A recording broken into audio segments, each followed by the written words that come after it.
As the final night of the Northwest 9 winds down, the quarterbacks get an exclusive opportunity to relive their 7-on-7 experience from earlier today.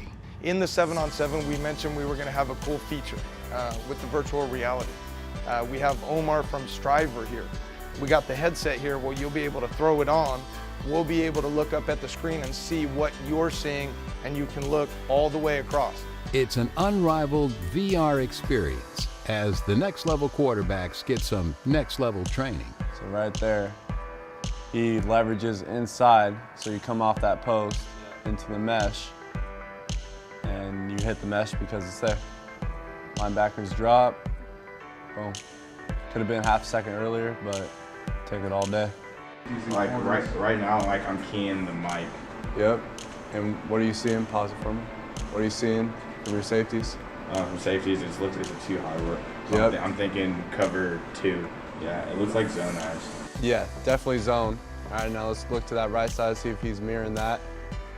Yeah, it looks like he's just a little further behind. HTC VIVE is the leader in virtual reality, and this is room scale virtual reality. So as you guys can see, you can step in, you can move around, you can see what's happening.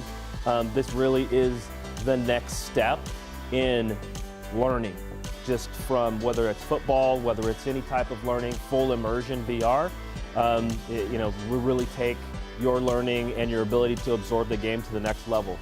Just want to make sure that you guys had the latest and greatest and had this opportunity to do something that nobody else is doing. There's only a handful of NFL teams and a handful of D1 schools that are using this, but everybody wants to. And you guys are the first high school guys in this setting to use this type of technology. One thing though, it's not all work and no play. Next door, we actually set up some actual bays with HTC VIVE there, and that you guys can actually play some games. Oh my God. This is awesome.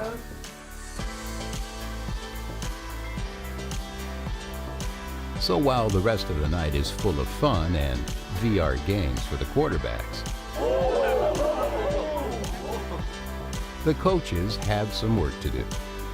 It's time to determine the final Northwest 9, and most importantly, which quarterback has earned the #1 spot.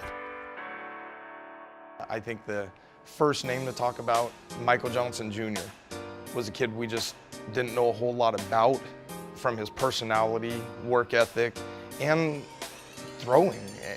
Just the game of football overall. What's the first thing that pops out to you when you think Michael Johnson Jr.? Approachability, as being coachable, wanting to learn, get better. He's eye to eye with you, taking everything in, adjusting it in the line, working on it. You can see he wants it the next rep to come out fluid, and then he does it. And that's why he's been consistent all week. It's been fun to see him. When we talk about what we want a Northwest 9 quarterback to be and represent, I'm not sure there's a better picture of that than Aiden Ziomas. In an event like this, there's other guys that might have an advantage being big or having a stronger arm, but he still outperformed all of those guys. Watching him in 7-on-7, it looked pretty impressive from what I saw. He had a great day. It felt like when he started at the beginning and all the way to the end, it was the same. And he just chips away everything he does. And it's impressive to see a guy that can consistently do that at this level.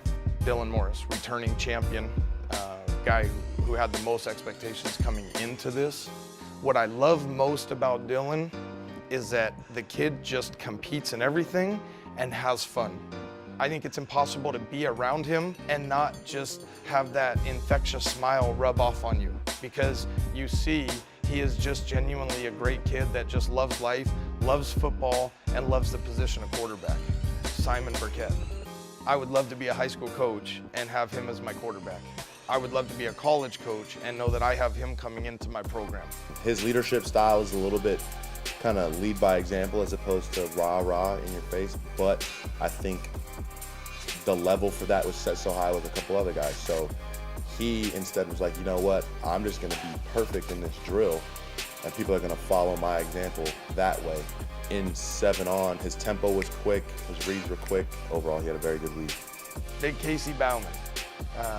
Another guy, when we talk about raising the bar of this event and the competition level, in 7-on-7, watching him, just the command of the huddle, watching him make sure guys were setting in place. And there was a time he came up to the line of scrimmage and had broke the huddle, but noticed there was somebody missing, a guy wasn't there.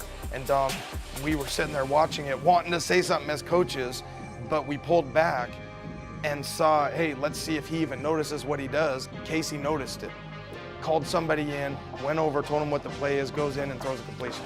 And I think he has the potential to be a guy that can play after college someday and play this game for a lot of years. Ultimately, the #1 guy for the Northwest 9 has to be able to do everything. Has to be able to make every type of throw, has to have great footwork, has to be able to make reads, good decisions, anticipate timing, get in and understand a playbook that we throw at him in just a few days. And we've talked about a lot of guys. I feel good about the decisions we've made of the final 9 we have, and specifically the #1 guy. So now we get to get out there and close this event out, which has been the best week of Northwest 9 we've ever had, the most competitive, and I feel great about the group of kids that we've selected to represent the Northwest 9 brand for 2017. Northwest 9, presented by the Bowen Company.